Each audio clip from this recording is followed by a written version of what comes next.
Hello, അസ്സാം വലൈക്കും. ഞാനിന്നൊരു ചെറിയ ടോപ്പിക്കായിട്ടാണ് വന്നിട്ടുള്ളത്.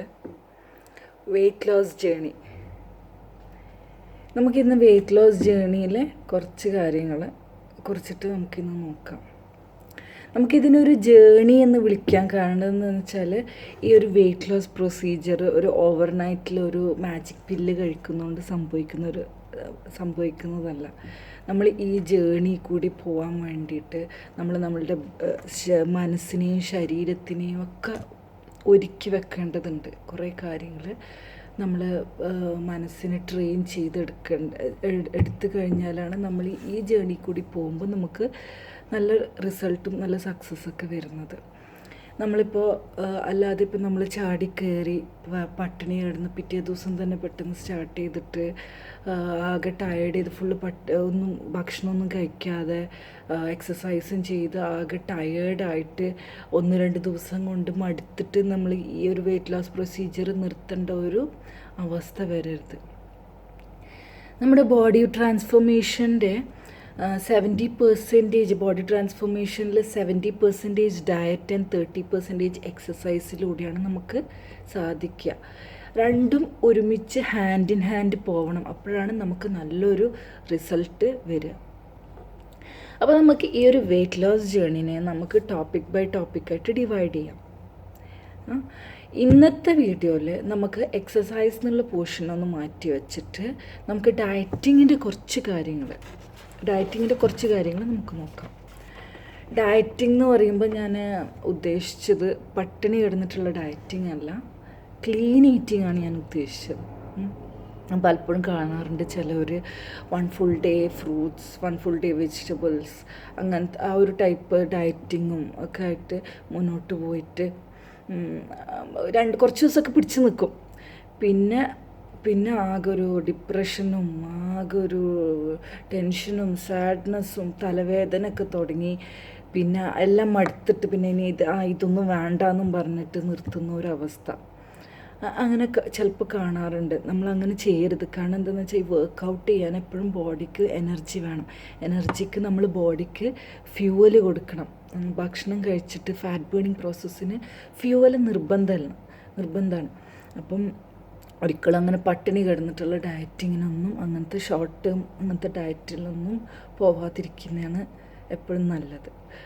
പിന്നെ അതേപോലെ നമ്മൾ ഡയറ്റ് എക്സ്പേർട്സിനോടൊക്കെ ചോദിക്കും നമ്മളെന്താ കഴിക്കേണ്ടത്, നമ്മളെന്താ കഴിക്കാൻ പാടില്ലാത്തത് എന്നൊക്കെ ചോദിക്കുമല്ലോ. അത് ചോദിക്കുന്നതിന് മുമ്പ് ആദ്യം നമ്മളോട് തന്നെ ചോദിക്കണം, നമ്മളെ എന്താണ് കഴിച്ചുകൊണ്ടിരിക്കുന്നതെന്ന്. അത് നമ്മൾ ആദ്യം ഫസ്റ്റ് അനലൈസ് ചെയ്യണം. അതായത് ചില ആൾക്കാർക്ക് വീക്ക്നെസ് ചോക്ലേറ്റ് ആവാം, ചില ആൾക്കാർ ജങ്ക് ഫുഡ് ആവാം, ചിപ്സ് ആവാം, അങ്ങനെ എന്തെങ്കിലും അങ്ങനെയൊക്കെ ആയിരിക്കും. അപ്പോൾ ആദ്യം നമ്മൾ അത് ഐഡൻറ്റിഫൈ ചെയ്യണം, നമ്മളെ എന്ത് കഴിച്ചുകൊണ്ടാണ് ഇരിക്കുന്നത് നമ്മളെ. ഓക്കെ, അപ്പോൾ തൽക്കാലം ഇപ്പോൾ ഡയറ്റ് പ്ലാൻ ഒന്ന് നമുക്ക് മാറ്റി വെക്കാം ഇന്നത്തെ വീഡിയോയിൽ.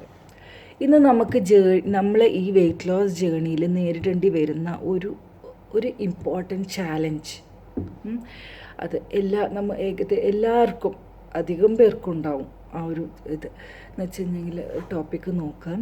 Emotional eating. നമുക്കെല്ലാവർക്കും രണ്ട്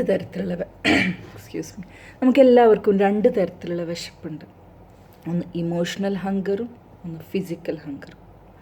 നമുക്ക് ആദ്യം വിശപ്പ് വരുമ്പോൾ നമ്മൾ ആദ്യം തിരിച്ചറിയേണ്ടത് എന്താണെന്ന് വെച്ച് കഴിഞ്ഞെങ്കിൽ നമ്മൾക്ക് ഏത് തരത്തിലുള്ള വിശപ്പാണുള്ളതെന്ന് ആദ്യം തിരിച്ചറിയുക.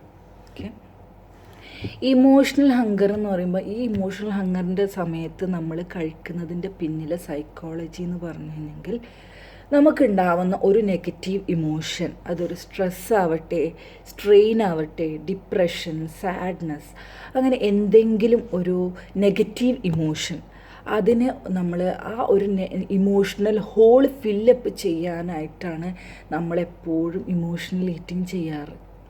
അതുകൊണ്ട് തന്നെ ആ സമയത്ത് നമ്മളിപ്പോൾ എത്ര കഴിച്ചു കഴിഞ്ഞെങ്കിലും നമുക്ക് മതി വരില്ല. കാരണം എന്താ വെച്ച് കഴിഞ്ഞെങ്കിൽ നമ്മളെ ബോഡിക്ക് ആ സമയത്ത് വിശപ്പില്ല. നമ്മളുടെ ആ ഒരു ഇമോഷണൽ ഹോൾ കവർ ചെയ്യാൻ വേണ്ടിയിട്ടുള്ള ആ ഒരു ഇതിലാണ് നമ്മൾ പിന്നെയും കഴിച്ചുകൊണ്ടിരിക്കുന്നത്. അതേപോലെ ചില സമയത്തുള്ള ഒരു ലോങ് ടയറിങ് ഡേ ഒക്കെ കഴിഞ്ഞ് കഴിഞ്ഞെങ്കിൽ നമ്മൾ നമ്മളെ തന്നെ ചിയറപ്പ് ചെയ്യാൻ വേണ്ടിയിട്ട് ചിലപ്പം നമ്മൾ ഐസ്ക്രീം, ജങ്ക് ഫുഡ് അല്ലെങ്കിൽ ചിപ്സ് എന്തെങ്കിലുമൊക്കെ നമ്മൾ എടുത്തിട്ട് ഇങ്ങനെ കഴിച്ചുകൊണ്ടിരിക്കുന്നുണ്ട്. അതൊക്കെ തന്നെ നമ്മളുടെ ഈ ഇമോഷണൽ ഹങ്കറിൻ്റെ ഭാഗമായിട്ടാണ് നമ്മൾ ചെയ്യുന്നത്. ഇമോഷണൽ ഹങ്കർ എപ്പോഴും സഡൻ ആൻഡ് ഏർജൻ്റ് ആയിരിക്കും, വേറെ ഫിസിക്കൽ ഹങ്കർ എപ്പോഴും ഗ്രാജുവലും പേഷ്യൻറ്റും ആയിരിക്കും. നമ്മൾ ഇതിന് ചെയ്യേണ്ടതെന്ന് വെച്ച് കഴിഞ്ഞാൽ നമ്മളുടെ സ്ട്രെസ്സിനോടുള്ള റെസ്പോൺസ് കൺട്രോൾ ചെയ്യുക എന്ന് വെച്ച് കഴിഞ്ഞെങ്കിൽ അത് നമ്മൾ ഡീൽ ചെയ്യുന്ന ഒരു രീതി മാറ്റിക്കഴിഞ്ഞെങ്കിൽ നമുക്ക്, അതായത് സ്ട്രെസ്സ് വരുന്ന സമയത്ത് വല്ല മ്യൂസിക് കേക്ക് അല്ലെങ്കിൽ ടെലിവിഷൻ അല്ലെങ്കിൽ ബുക്ക് റീഡിങ് എന്താണെന്ന് വെച്ച് കഴിഞ്ഞെങ്കിൽ ഡിപ്പെൻസ് ഓരോരുത്തരുടെ ഇൻട്രസ്റ്റ് ഉള്ള എന്താണെന്ന് വെച്ച് കഴിഞ്ഞെങ്കിൽ ആ രീതിയിലേക്ക് മാറ്റിക്കഴിഞ്ഞ് നമ്മളുടെ ആ ശ്രദ്ധനെ ഡൈവേർട്ട് ചെയ്ത് കഴിഞ്ഞെങ്കിൽ നമുക്ക് ഇത്തരത്തിലുള്ള ഒരു ഓവർ ഈറ്റിംഗ് അല്ലെങ്കിൽ ഇമോഷണൽ ഈറ്റിംഗ് നമുക്ക് ഒഴിവാക്കാൻ സാധിക്കും. പിന്നെ നമ്മൾ ഭക്ഷണം കഴിക്കുമ്പോൾ നമ്മൾ ഒരു 4 റൂൾസ് നമ്മൾ മനസ്സിൽ വെക്കുക. 1, eat when you are hungry. 2, eat what you want, not what you think you should eat.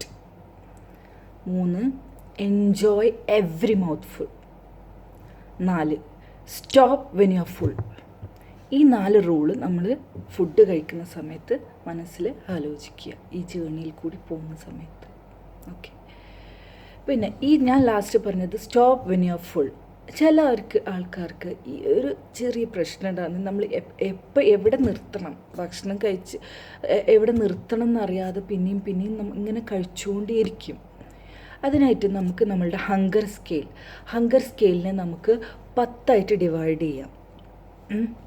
10 divide ചെയ്തെങ്കിൽ ആദ്യം ഫിസിക്കലി ഫെയിൻറ്റ്, അതായത് വിശന്നിട്ട് നമ്മളുടെ ബോധം പോകുന്നുള്ള അവസ്ഥ, അങ്ങനത്തെ ഹങ്കർ.